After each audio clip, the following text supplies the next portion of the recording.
Well, riders, spring is officially here. I've been working on doing a little spring cleaning here in the Hillbilly garage, including unwinterizing it. As you can see, my wall is all tucked back up there, ready for spring and summer. However, obviously, it's still a little bit too chilly yet in the mornings to go without my coverall, so I haven't put these away yet. But today we got a little project to get finished up here for Uncle Mike. Again, because it's spring, he's going to be coming for his Commander soon. So there's a couple little maintenance things here we need to take care of before he comes and takes her away. But what we have to take care of is last year he came up and was doing some riding with me. Of course, you guys have seen my videos of me riding around my house here. It's all woods, limbs, all kinds of stuff down. And he actually had a stick come up through and break a big chunk out of the driver's side floorboard. Now, to my knowledge, this is kind of a common weakness in these Can-Ams. I don't know about the Mavericks, but I know these Commanders. So we are going to replace that here today with a brand spanking new floorboard section, which shouldn't be too difficult. It's just going to be a lot of going around here and taking all the little, you know, the push rivet these guys out. And then, to prevent that from happening again, Uncle Mike picked up some of these nice aluminum skid guards that will actually install right under here on the sides. That will protect that and keep sticks from coming up through that again. And then I think he also got, yeah, a nice little middle aluminum skid plate for in the middle too, just for a little added protection. That's the plan for today.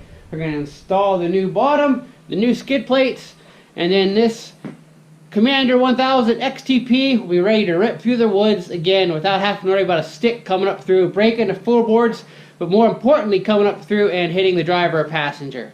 So don't forget to give a thumbs up as you watch. If this is your first time joining Appalachian Mountain Riders and you enjoy this video, subscribe before you leave and hit that little notification bell down there next to subscribe so you're always notified when I upload a new video. So, time for me to zip it. I've done my spiel. Let's get to work.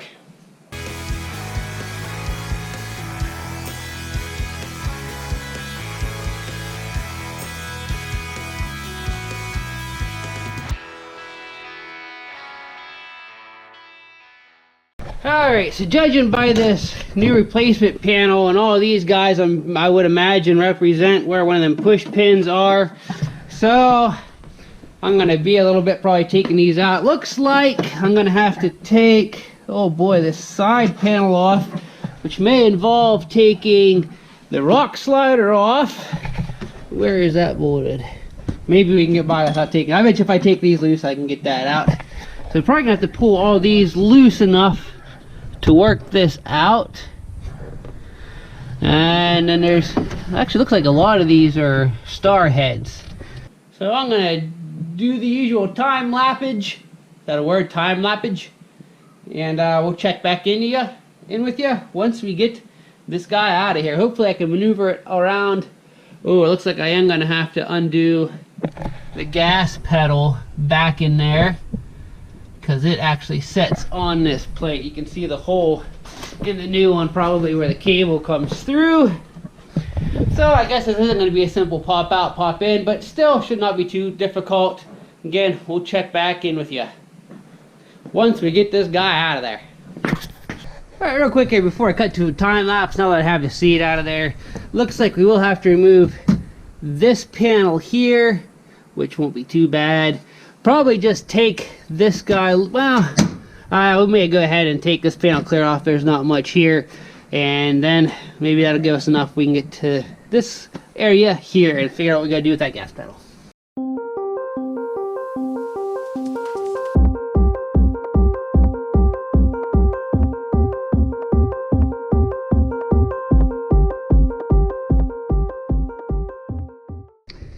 Well, I got, as you can see, this main panel off, and I have all the push rivets out of this guy. There's one star head here, not down here, that for whatever reason Can-Am decided to be difficult. Probably because it's what holds this net fast. They don't want you to just be able to take it off quickly. But you'd think I'd be able to get in here with the wrench to get on the backside of the nut because it's just in there spinning. But I can't. Oh, come on, Can-Am. I know you're probably all about getting your customers to take stuff to the dealer to get stuff done, so they pay top dollar. But you need to make your stuff a little bit more user-friendly for us do-it-yourselfers. Anyway, I'm going to get to work in here, see if I can't get something figured out. So to save you guys from my fits of anger and rage, I'll cut to whenever I get that done, hopefully before days and days and days go by. Hey guys, I lucked out. There was no fits of rage or anger necessary, because I came to find out that just by changing my perspective a little bit, I could actually get right in here with the wrench and I can get a hold of that nut. So sometimes you just need to take a step back, look at something from a different angle, and the solution presents itself. So thumbs up. I'm gonna get quiet and get back to work.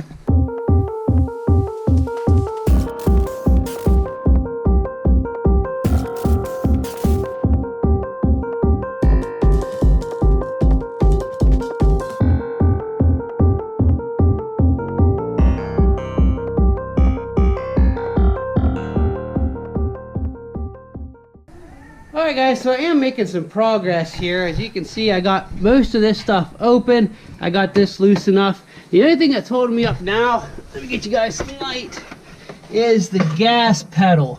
And it's bolted through the floor pan and into a bracer on the back side.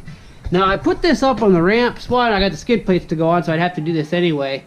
But, you know, looking at this, there's no way to get in there, so I thought maybe from underneath.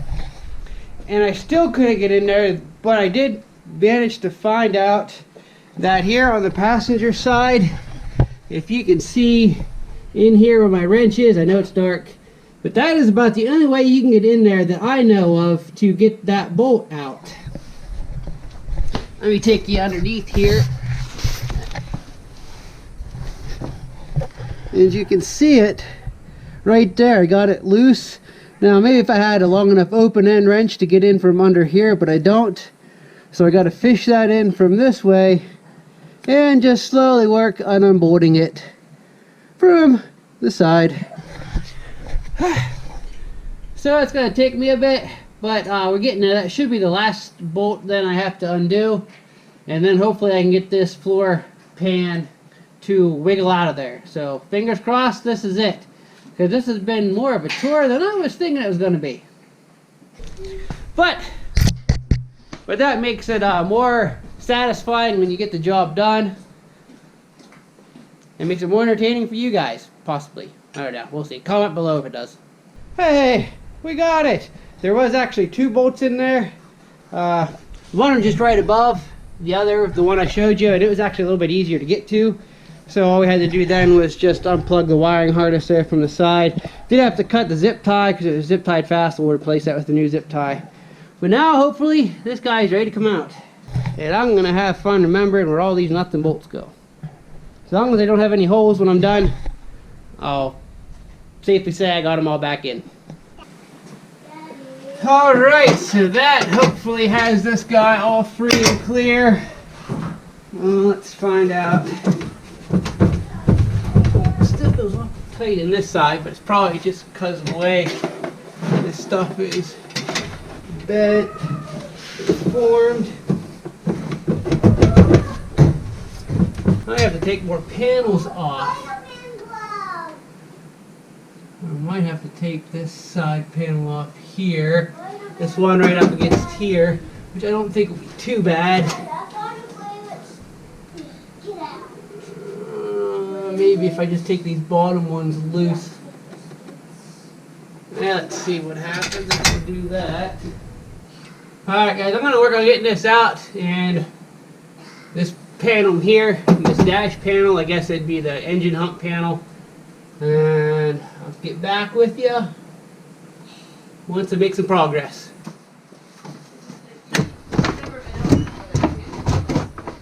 Ah, there she is.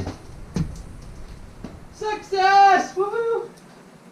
Whew, that was a little bit of a pain. As you guys can see, I had to tear into this a lot more than I was wanting to get that guy off, take all this loose. But she is now out. I can get all these bolts down here that it's too dark for you guys to see that I dropped. Is that guy? That's wedges in there, I have to get that. But probably the best thing for me to do before I put the new one in is go ahead and put this in while I can get at it. That's probably how it was done in the first place. If I just would have, what was holding me up is these two bolts here. I didn't have out because I thought they were just into this plastic side piece here, but they did actually run into the floorboard. So that was the main part of the hold up there. Once I took them out, it pulled right off. So I probably didn't have to take all this loose like I did, but oh well. Learning experience, first time working on a Can-Am, so gotta learn something. And that just makes taking the time and effort to work on something even more fulfilling when you learn. So I'm going to clean this up a bit before I put the new floorboard in, and that'll be time to reassemble, which should go a lot quicker as long as I can remember where all my nothing bolts go. Not going to be the hard part. Well, it took a lot more time than I was thinking. It was a lot more of a tedious job than I was thinking, but we finally got the new floorboard in there looking good. And it wasn't an awful difficult job. It was just a kind of pain as much as you had to take out of there in order to get that out. You guys can see here how this is fitted here with everything. So I have to take out all these connectors. The gas pedal was an absolute nightmare to reach in through here to unbolt it, and it was just a pain. So it's definitely a job that a do-it-yourselfer can handle. Just gotta show a little patience. So now that's all done, we're gonna ensure that we don't have to replace that again for Uncle Mike. So he ordered some upgraded skid plates here. He got a new aluminum front skid plate, as well as the most important things, these lateral skid plates here. And these will install right in under here where that stick actually went up through and busted the floorboard out. So by installing those, that'll ensure that we don't have any sticks in the future coming up through and doing the same thing, and we have to mess with all this to replace the floorboard again. So take a quick look at the instructions here, but it's pretty straightforward. This guy just goes in place of the factory one here using the same connectors, and then this little front bash plate as well as these other two go kind of right over top of that and set. We got all the hardware to go, so let's dig in and put these on hopefully, and I would imagine this isn't going to take near as long as that baseboard did. So for the main skid plate here, before we throw it up, we got to just take these little clamp nuts, I guess you call them. I'm not actually sure what the technical name of these guys are. You guys know what they are, you've seen them. Machines use them, cars use them, pretty much everything in the automotive power sports industry uses these for things. We got to stick these on, and they just simply go on. You see how here in this frame member there's this little triangle piece with the hole there. These are just going to slip in right there, lock into place.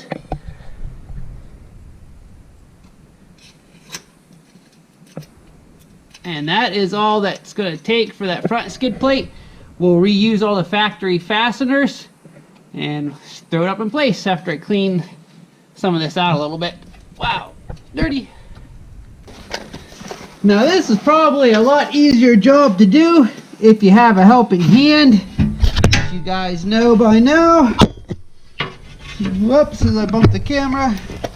Unless my wife is free, I usually don't have a helping hand. But I still don't think this is going to be too awful difficult here. Again, it's aluminum, it's lightweight. And if it falls, if it slips, and where'd that dog go? Bashes me on the head, at least it'll give you guys a good laugh. Right? Am I right?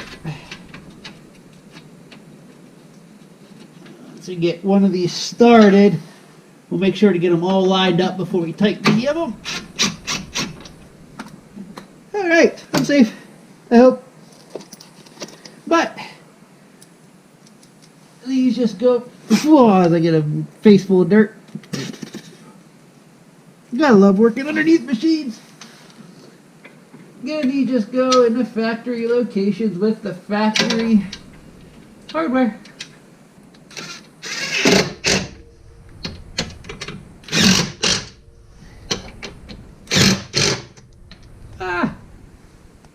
Losing my socket. Better than losing my binds. Although it's been lost many, many moons ago. Especially working on can-ams. And they even give you that nice little, although it's upside down for you guys, that nice little embroidered can-am on the bottom. So when you roll it, people know what machine you have. Although I'm sure Uncle Mike never drives this thing aggressively to have to worry about rolling it. He takes good care of his machines. Now we just got this little plate here to go.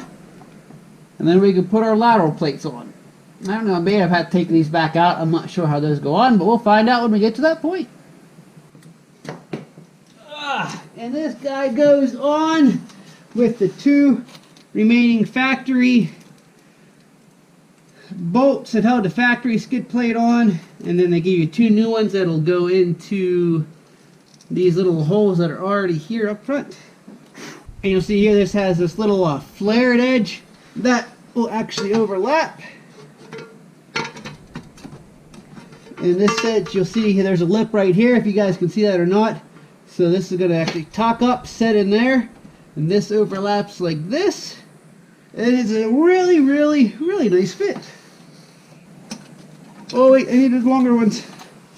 These newer ones here go on the back because I guess they do give you longer nuts to reach these fasteners here. So that was awful thoughtful of them, wasn't it? I will say Can-Am put some good thought into their accessory line, that's for sure. Now if only Honda would do the same. But I'm mostly thinking about their P5. Mostly thinking about Little Red when I say that. And the lack of accessories available for that guy. But don't worry, Greg and I just about got our dump bed finished up. At least a prototype, if not by the time I release this video. We will have it out very soon. And I'll be showcasing it to you guys very, very soon. But if you decide to support Appalachian Mountain Riders on Patreon, then my Patreon supporters have gotten a first glimpse at what the actual bed looks like as we have the pieces cut and are starting to assemble the prototype. So if you can't wait to see the finished product, I'm going to get some sneak peeks, then head over to patreon.com/Appalachian Mountain Riders, become a Patreon supporter, and you'll get that exclusive first glance at the Pioneer 500 dump bed. So now, let's get on to the lateral skids as I impress you guys with this feat of strength and agility. So these lateral skid plates are a little more involved, but they're still just basically a bolt on. The first thing we got to do for each side is come in here and remove this one bolt. So that's easy enough. I think we can handle that. Remove. Now according to the instructions, this gets discarded, but I don't like to throw anything away. Besides, this isn't my machine, it's Uncle Mike's, so we'll put this in a glove box or something, and he'll have it as a spare in case he ever needs it. Now the next thing we got to do here, we're underneath the side of the machine, this is the driver's side, is you'll see here there's like this one section that has these 3 little tabs and these holes here and here. These holes, oh look at the dirt, look at the dirt. Again, we're going to install these little clippy things I don't know the official name of, so that this is above these holes right here. And they will just clip into place. One there. Sorry for the shaky camera. And one here. I recommend not, well I guess they wouldn't be too hard to fish out if you were to drop them. There's no place to go. That's fully boxed in there. So that will be no big deal. So again, little clippy thingies. Comment below if you know the technical name to these. I do not, being a hillbilly mechanic. But they just clip in right there.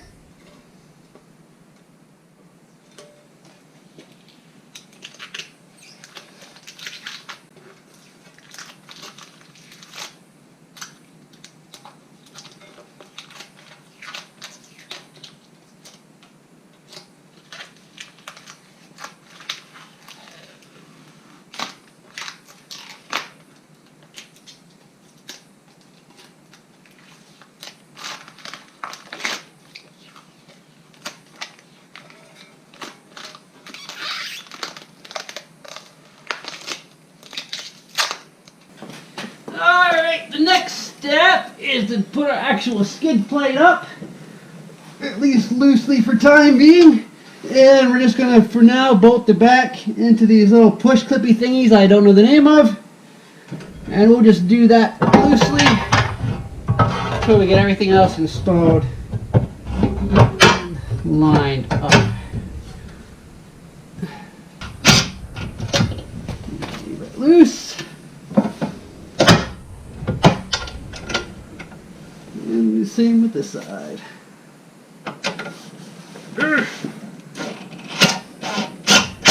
Alright, we still got some play. So step number 4. Step number 4, we're going to install this bolt back into this hole by lifting up this and throwing her in there like that. Just like that, she's in there. Again, leaving it loose, all our other fasteners are in place, and then we'll go back and tighten her up. Step number 5. Alright, for step 5, we're back at our machine again. Here's our skid plate, or lateral skid plate that we just put on. So the next part we're going to do is, under here there is a hole in the frame. If you have a Commander, it's right here. If it's a 2014 or earlier Maverick, you go here. 2015 and later Mavericks have a bracket and stuff we don't have to mess with. But this is just going to take a bolt up through there and get a nut and washer on the top to hold her in place right there. Alright, here's a little tip for you guys to save you a little bit of aggravation and having to redo stuff. If you're using a wrench to hold onto that nut, make sure you use the open end. Because if you use the box end, the bolt is going to be too big enough to let you get your wrench back out.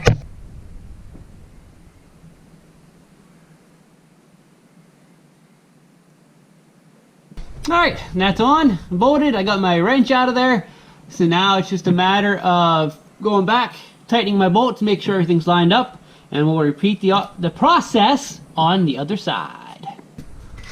Well, there they be, all nice and shiny and new, and definitely going to provide some better protection than what you get from the factory, especially on the lateral skids, which are not there from the factory. So Uncle Mike should be good to go now through the woods without having to have any fear of any sticks coming up through, breaking through the floorboards, and more importantly coming up through or maybe jabbing him through the leg or something. So on a scale from 1 to 10, 1 being the easiest, 10 being the hardest, I would give this job, we'll say a 3 if you're doing it by yourself as far as hardness of installation goes, and if you have a buddy to help hold stuff, we'll take her down to a 2.